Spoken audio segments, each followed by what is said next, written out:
do. Today we are going to continue with pronouns revisions. Let us start with the first example. For instance, if we say, who or whom do you want to serve on the board for directors? Do we choose who or whom? My dear friends, let us say easily. We can choose who if it is followed by a verb. For instance, we say, the man who has come, the man who comes, and so on. But when it is not followed by a verb, so here we are not in need for a subject, so we do not or we can't use object or subject related pronoun. But whom, when it is followed by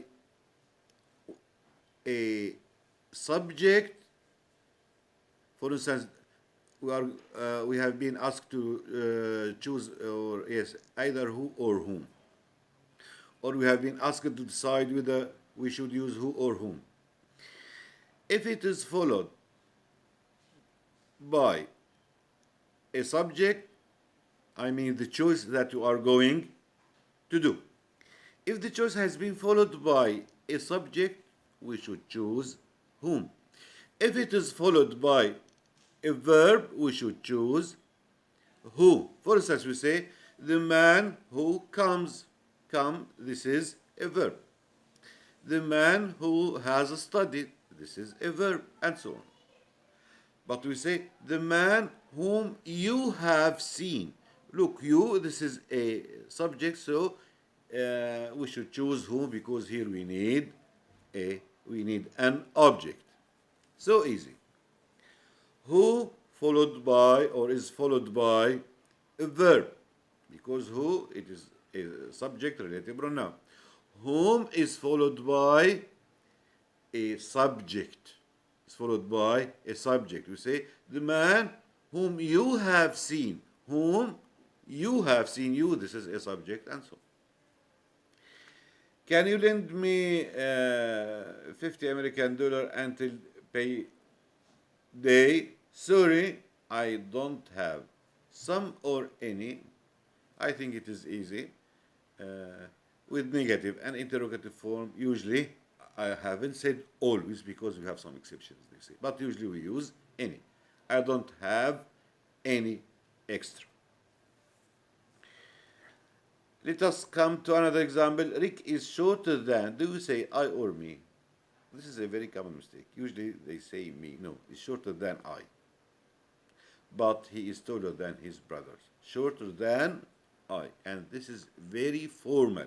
This is very formal. Whereas me, it is not formal. Though it is used, it is not formal. Example number 4. I or there are 20 names of the candidates on the list. On the list, this is a place, this is a location. So we use there. We have said before that there is used for location, for amount. Do you see? We should use there. When we are interested in location of the subject, we use there. And we have spoken about this when we have discussed the differentiation, the differences, or the distinction between there and it. We have said it's used for time expressions, and weather expressions can be used, do you see? And also it can be used as a normal subject, do you see? This is one of the third person singular pronouns, he, she, it. I think you know that well. But here, so we say there are 20 names of candidates. Do you see? On the list. Number 5, example number 5, photograph whoever or whomever you see. Look, whoever or whomever, which one of them do we choose? We should look, or we should examine the word that follow them. Look, if we have a verb, we should choose whoever. If we have a subject, we should choose whomever. Whomever you see. You. This is a subject, do you see? So we choose whom. Whomever you see at the inauguration. Inauguration. Example number 6. The man whose or who is brother is lawyer want to become a judge. The man whose you see here we have a possession case. We have a possession case, and the relative pronoun, the suitable relative pronoun that is used to convey possession case, as you know, do you see, it is whose.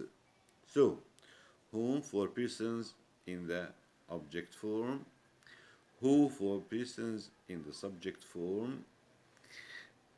Any is used in the negative and interrogative form instead of some. And we have said that the word that follow who or whom decide which one of them do we choose. If we have a verb, we should choose who. We say the man who comes, the man who speaks, and so on. If it is a subject, we say who. We choose whom. We say the man whom you have seen, the student whom you have talked to, and so on. And finally, as we have said, that whose, it is a relative pronoun, conveys a possession, convey possession, you see. When we are interested in the subject possession, you see, we use whose. The man is the subject. The man whose brother. The man whose brother. The same if we say the brother of the man, do you see? And we can say the man whose brother, because this way the sentence is more formal and more expressive. See you in a coming code. Thanks so much. Goodbye.